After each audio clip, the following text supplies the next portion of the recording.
Good afternoon and welcome to the LaRouche Show. It's Saturday, November 27th. I'm Harley Schlanger. I'll be your host today. And we're going to be discussing probably the two most immediate crises facing the world today, the rapid onrush of a deepening financial crisis and the directly related strategic crisis. In this case, today we'll be discussing the situation in the Ukraine, which has been in the news the last few days since the election of last Sunday. I think it's fair to say that the post-election honeymoon is over for George Bush. The dollar's collapsing, and we'll have more to say on that later. But with us to start the show today, we have Rachel Douglas, who's the intelligence director of EIR for Russia and Eastern Europe. Hi, good afternoon, Harley. Rachel. Hello, Harley. Now, just in the last week, in fact, I think it was a week ago, a new flank was opened by Lyndon LaRouche in his discussions around the release of a new book, The Confessions of an Economic Hitman, by John Perkins, who described himself as an economic hitman. Now, his book discusses a couple of case studies of destabilizations, of how he, as an economist, a so-called economist, worked with institutions such as the IMF and the World Bank to destabilize nations, in his particular case, the case of Panama. Now, as you and I talked shortly before the show, this is something you're quite familiar with your work on Russia. And in fact, you had a discussion of this yesterday with the broader intelligence staff. Why don't you just give us an overview of how this idea of economic hitmen fits in with the situation in the Ukraine today and Russia more broadly going back to 1989 to 91. Right. In our discussion yesterday, we had the privilege of having participation from Helga Zepp-LaRouche, who, as head of the Schiller Institute, played a very important role in that 1989 to 91 turning point, when there was such hope that after the 70 years of domination of East Central Europe and Russia by the Soviet system, that there would be a chance to have not only freedom, but in the political and social realm, but economic development.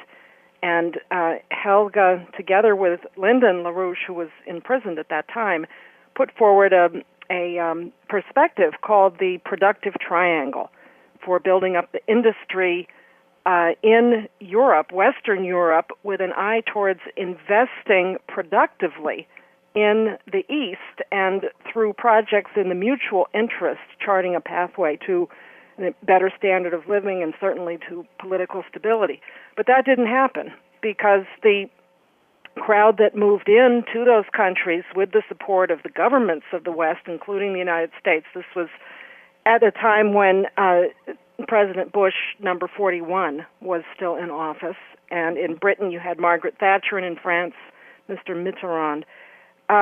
With support from those governments who moved into Eastern Europe and Russia, the former Soviet Union after 91, to control their economic policy, were a cadre of specialists who definitely qualify for the name economic hitmen.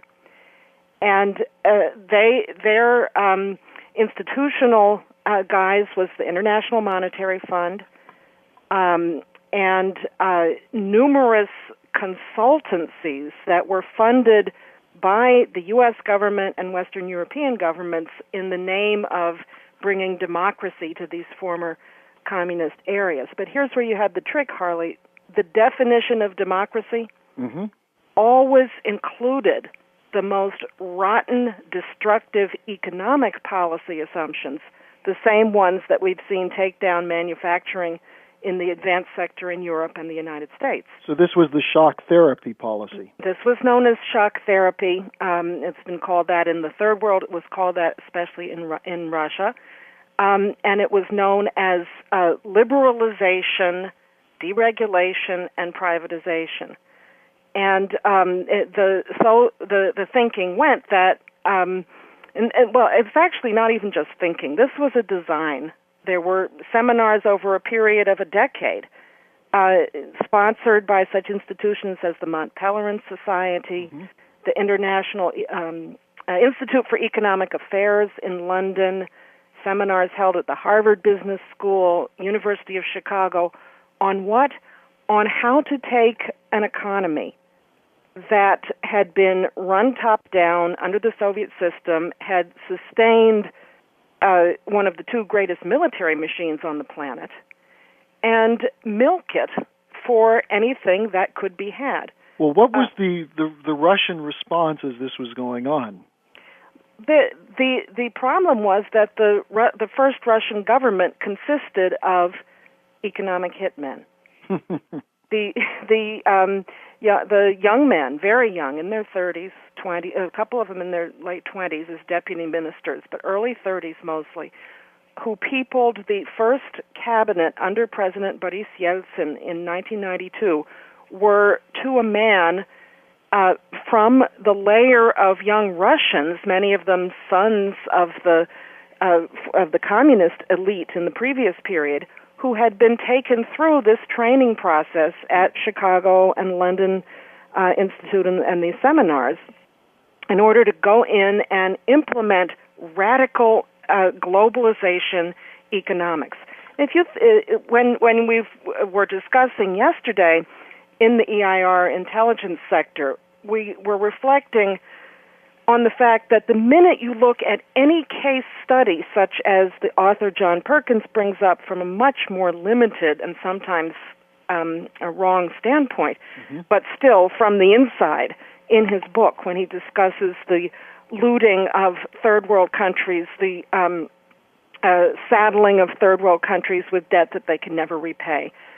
What you find is that the thinking from financiers at the international level, those with political power, is on a global or a universal scale. They do think in terms of the old Willie Sutton principle. Why do you rob banks? That's where the money is. And if you look at what the world economy looked like in 91, two decades after the end of the Bretton Woods system and the takeoff of the greatest speculative bubble in the financial sphere in the history of the planet, it is the case that the physical economy, the real plant, equipment, infrastructure, and very important skilled labor power of the Soviet Union was one of the biggest single places of untapped loot and to be found anywhere. Well, now let's just go back a second again to the counterpole to this economic hitman, because you brought up the proposal of Lyndon LaRouche and Helga LaRouche for an industrial triangle. The idea of, instead of shock therapy, actually going in and developing the economy with credits, with technology, and so on. Was there some support both in Europe and in Russia for that alternative policy? There was tremendous support in Russian, Ukrainian, Eastern European scientific circles, and there was interest from political circles in those areas who were perhaps not, didn't have the background to immediately grasp the importance of it. But here's one of the shocking findings when we look at the economic hitman phenomenon on a global scale. The targeting of leaders in industry or government who opt for growth in the interests of the population and the nation as opposed to looting the population and the nation in the interests of the financial bubble. These people who have done this have been targeted for purges and assassination, not only in the Third World, but even in Western Europe.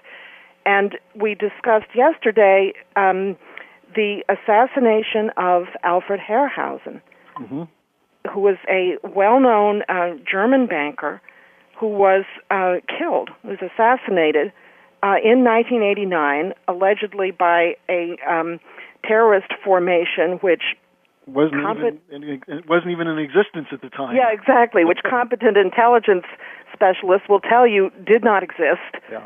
And he was assassinated just days before he was to have delivered a speech in which he, from the standpoint of a leading Western European figure, proposed a moral approach to debt. That is, that there should be debt relief for third world countries, and there should be an equitable solution that allows the debtor to survive. And he had a concept that this would be in the interests of advanced sector countries like Germany, or for that matter, the United States, which would have been able to export capital goods, high technology goods, as opposed to sliding a decade later into the insane situation we have now with our trade deficit and so on.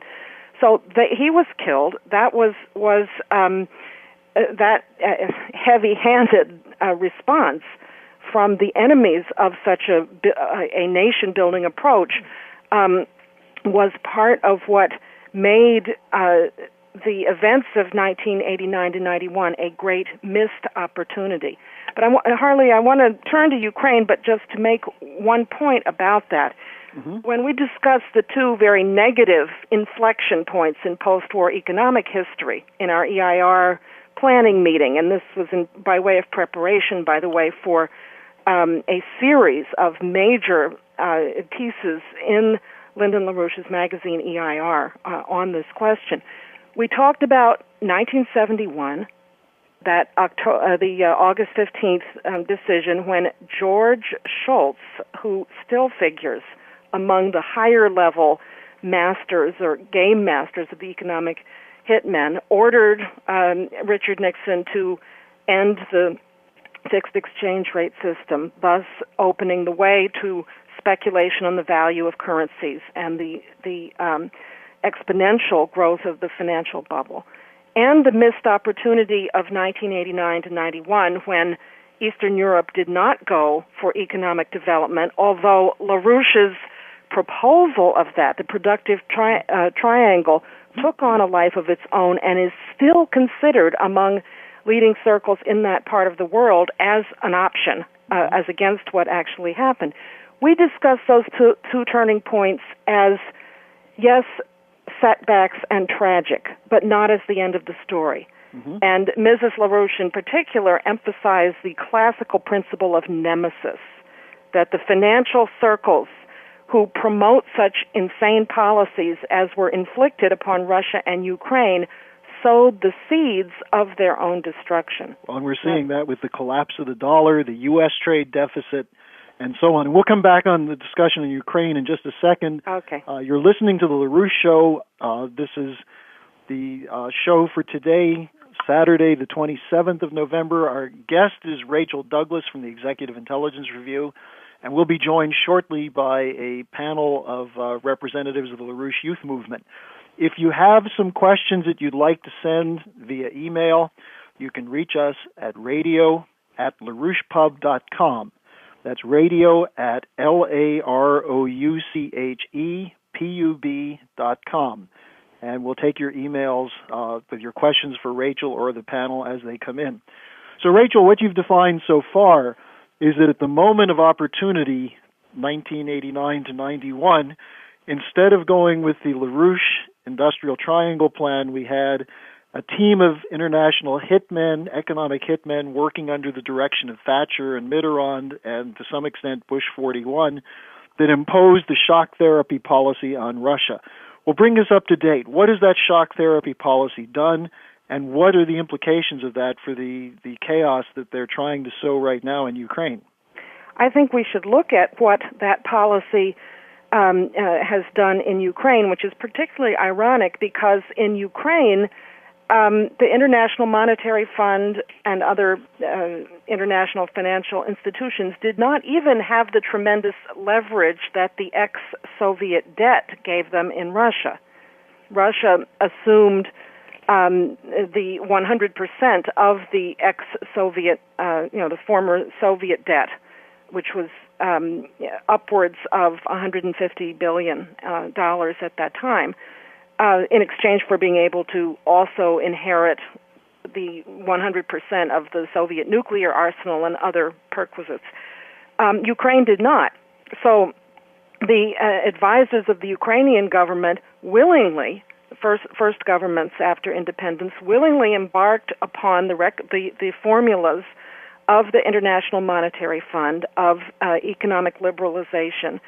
So did you have some consultants and bankers come in from the IMF, the World Bank, Harvard? Did they come into Ukraine also? Yes, they were there as well. And you had members of the governments who were, accepted the assumption that this is the way things are done in the West. Now, what did "this is the way things are done" mean? It meant that the argument was made to the Russians and to Ukraine. And just for comparison, it's useful to bear in mind what size of nations you're talking about. This is not a small backwater.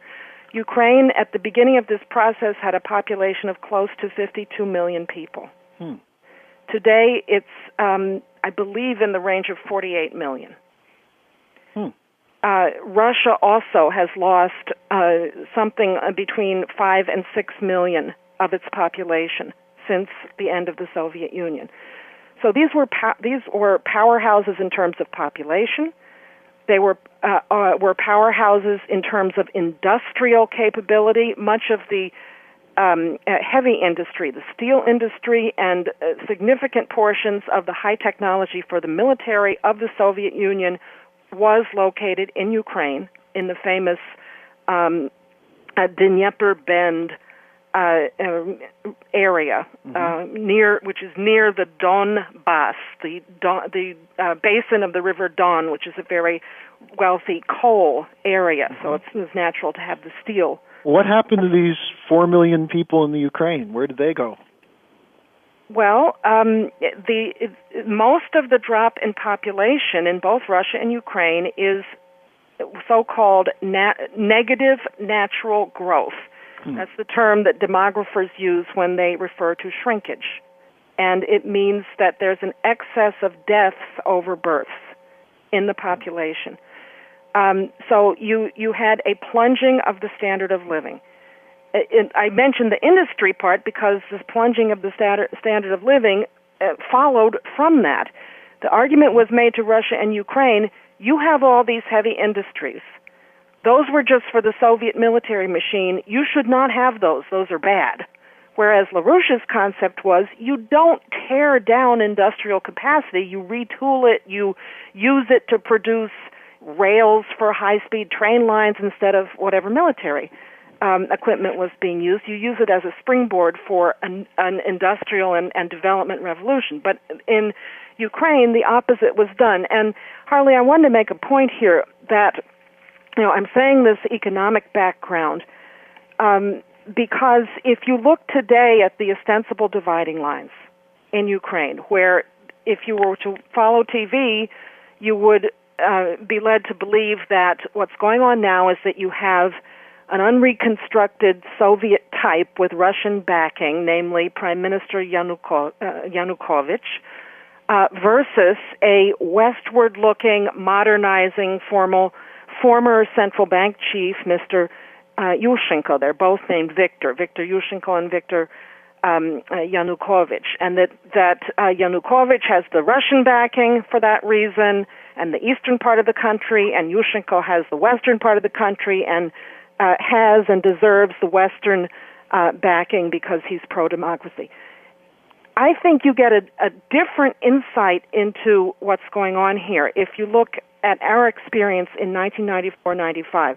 Harley, people in Ukraine were extraordinarily interested in LaRouche's economic ideas. And in 94 and 95, we had guests, actually up to 97, guests from Ukraine who came to the United States, actually were part of the movement from around the world mobilizing for Mr. LaRouche's freedom and then exoneration from having been a political prisoner under the Bush I regime. I remember they participated in some of the seminars and conferences we had in that period. Yes, they did. And what's striking is that while our first guest, a young fellow named, political figure named Taras Chornovil, was from the western part of the country. His father was a famous nationalist dissident under the Soviet period. He was later killed in a suspicious car accident, as a matter of fact. And Taras Chornovil, was the translator of Lyndon LaRouche's book, So You Wish to Learn All About Economics, into Ukrainian. Our other guest, Natalia Vitrenko, who was the lead, I believe, the head or deputy head of the economics committee of the Supreme Rada, the Ukrainian parliament in the mid-90s, one would characterize as a left-winger. She called herself a Marxist. But she was also a brilliant economist. Was torn up about the destruction of Ukrainian industry. And if you look at the reports on the economy that the two of them gave, they described with equal passion the same policy of destruction to which they were both opposed. And one could go through just a devastating graphic picture of what this destruction has looked like. I have to just mention one or two things. Listeners should know that today, Ukraine, which 15 years ago had the highest per capita ratio of higher education in the world. It was one of the centers of skilled manpower of the Soviet Union, coherent with this location of heavy industry there and high technology industry. Today, Ukraine has the highest rate of HIV infection in northwestern Eurasia. That is higher than Russia or anywhere in Eastern Europe or Western Europe. This rate, according to the reports earlier this year, in both Ukraine and Russia, has reached what's considered the takeoff point for a devastating HIV/AIDS epidemic. 1% of the adult population in Ukraine has AIDS, has HIV. And that's just for comparison, that's where South Africa, the Republic of South Africa, was 12 years ago, which now has 20% of the adult population. How did this happen? It happened because of the illegal narcotics trade sweeping into Ukraine and Russia, what we call Dope Incorporated. And it happened because of that narcotics wave in a context of huge labor and population mobility, because with the takedown of industry and with pensions or unemployment benefits that at some periods in the 90s averaged the equivalent of $1 or $2 per month in Ukraine, people have left the country, and this does not count as part of the population drop, by the way, in millions to seek work elsewhere. According to reports from one of our Ukraine correspondents this summer, 5 to 7 million Ukrainians are working abroad as what are called Gastarbeiter, or that's a German term for guest workers. 2 million of them in Russia, others in Italy, Spain, Portugal, a few 100,000 in each of those places. So, Rachel, bring us to just because of the time consideration. Sure. What effect does this breakdown of the economy have politically, and how does that play into the scenario now where there's a discussion of annulling the election, there are daily demonstrations? Right. What's happened is that desperate conditions of life have been created where people want something to change. I think from our whole conversation, Harley, it's clear that change has to be a change not only in Ukraine, but a change that's worldwide and that the United States plays a great role in. But here's where the false advertising on the part of NGOs, private interests like George Soros's Open Society Institute come in. And this, I think lawfully enough, the packaging of such destabilizations as we're seeing now in the wrappings of Project Democracy and the support of that from U.S. tax dollars goes back to the 1980s, the heyday of the economic hitmen's targeting of the third world. So the campaign of Mr. Yushchenko has been heavily funded from the West through NGOs and so on the model that was used a year ago in Georgia with the so-called Roses Revolution that brought Mr. Saakashvili to power. This does not mean that Viktor Yushchenko is 100% an agent of these Western forces, although there are some manipulators from the outside of the situation who are quite happy to encourage that kind of view on the part of people in the east of the country, supporters of Mr. Yanukovych. So you have also, because of a very complex cultural history in Ukraine, which goes beyond the framework of this discussion to go through, you have the fault lines for revving up an extremely tense clash, even up to and including the splitting of the country. And that's why Mr. LaRouche has enunciated in the last few days the very stern warning that outside forces should not be interfering politically in Ukraine. This has to be solved by Ukrainians. There are now talks going on. Whether or not they will be conclusive, I can't tell you. But this also has immediate implications for Russia as well as Western Europe because of the, isn't Ukraine one of the major transshipment points for Russian oil and gas? Something like 25% of 25 to 30% of Russian oil and gas exports to Western Europe come through. 25 to 30% of Western Europeans' energy needs are satisfied by oil and natural gas from Russia. Of the natural gas, 85% of Russian gas shipments to Western Europe transit through pipelines that cross Ukraine. And for Russia, this is a very important area also for military reasons because Russia's Black Sea Fleet, which was divided with Ukraine at the time of the breakup of the Soviet Union, is still based in the Crimean Peninsula on the northern shore of the Black Sea, which is part of Ukraine. Well, this, I don't know, Rachel, can you stay with us for a couple more minutes? Yes, I can. Okay, because we're going to be coming up in about a minute to a station break, and then we'll be able to continue the discussion.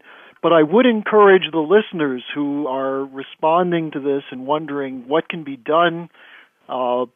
We will be publishing a series of reports in the EIR coming up in the next weeks on the implications of this LaRouche investigation and our own reporting from our own knowledge of the economic hitmen. And if you're interested in getting copies of this or subscribing, you can call us at 888-347-3258. So we'll be back in a minute and a half, or a minute, I guess. But we're going to continue the discussion, including the economics, and also we'll bring in the LaRouche youth members who can talk to us about the organizing around this and whether we're getting a response from people who are beginning to find out that their government is sending out teams of economic hitmen. And the fact is that it's not necessarily our government that's doing it. So you're listening to the LaRouche Show. The LaRouche Show is live on the web every Saturday. It airs from 3 to 4 p.m. Eastern Time.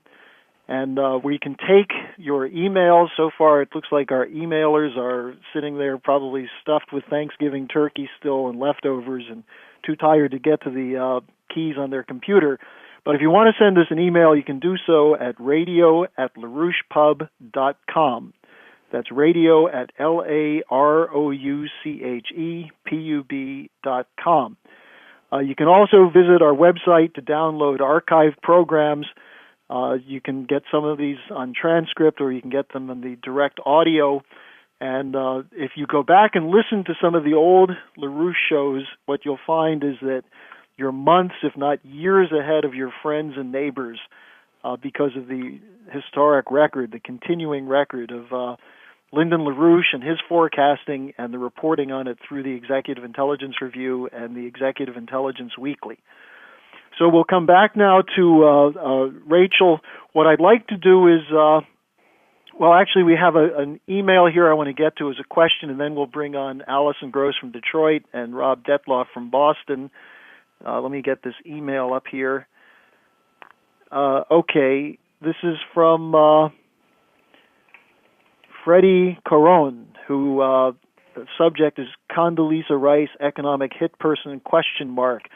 Wasn't Condoleezza Rice part of the team that imposed shock therapy upon the former USSR? Of course, that's a reference to Condoleezza Rice, the Vulcan, the selected choice of George Shultz to become Bush's national security advisor and now Secretary of State. So, Rachel, do you know Did Condoleezza Rice play a role in that? She was a relatively junior official on the National Security Council during the first Bush administration, and I don't think there was anybody in the first Bush administration who advocated a policy other than shock therapy in Russia. And I think more important is that she underwent a further development and upgrading within the complex of economic hitmen and their controllers a little bit later on with the formation of the so-called Vulcans group.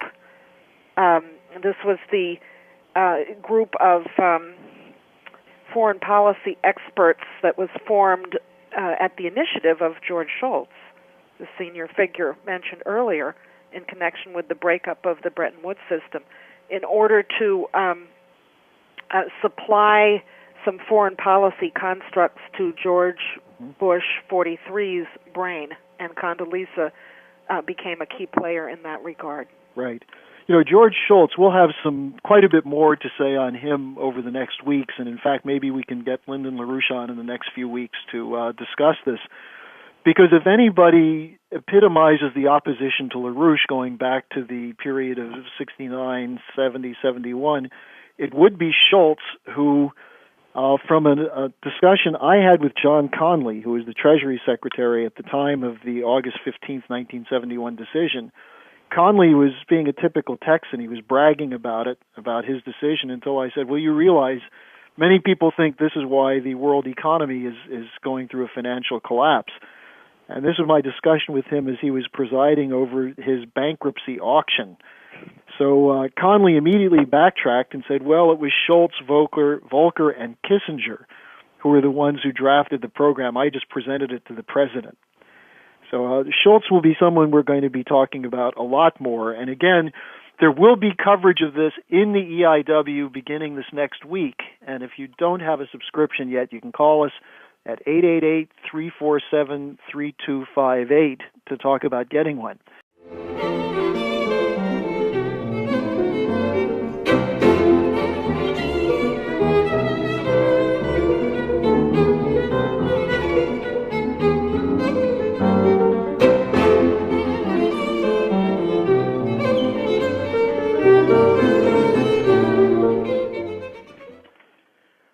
Good afternoon and welcome to the LaRouche Show. It's Saturday, November 27th. I'm Harley Schlanger. I'll be your host today. And we're going to be discussing probably the two most immediate crises facing the world today, the rapid onrush of a deepening finance staff. Why don't you just give us an overview of how this idea of economic hitmen fits in with the situation in the Ukraine today and Russia more broadly going back to 1989 to 91. Right. In our discussion yesterday, we had the privilege of having participation from Helga Zepp-LaRouche, who, as head of the Schiller Institute, played a very important role in that 1989 to 91 turning point, when there was such hope that after the 70 years of domination of East Central Europe and Russia by the Soviet system, that there would be a chance. Financial crisis and the directly related strategic crisis. In this case, today we'll be discussing the situation in the Ukraine, which has been in the news the last few days since the election of last Sunday. I think it's fair to say that the post-election honeymoon is over for George Bush. The dollar's collapsing, and we'll have more to say on that later. But with us to start the show today, we have Rachel Douglas, who's the Intelligence Director of EIR for Russia and Eastern Europe. Hi, good afternoon, Harley. Rachel. Hello, Harley. Now, just in the last week, in fact, I think it was a week ago, a new flank was opened by Lyndon LaRouche. To have not only freedom, but in the political and social realm, but economic development. And Helga, together with Lyndon LaRouche, who was imprisoned at that time, put forward a perspective called the productive triangle for building up the industry, in Europe, Western Europe, with an eye towards investing productively in the East and through projects in the mutual interest, charting a pathway to a better standard of living and certainly to political stability. But that didn't happen because the crowd that moved into those countries with the support of the government. In his discussions around the release of a new book, The Confessions of an Economic Hitman, by John Perkins, who described himself as an economic hitman. Now, his book discusses a couple of case studies of destabilizations, of how he, as an economist, a so-called economist, worked with institutions such as the IMF and the World Bank to destabilize nations, in his particular case, the case of Panama.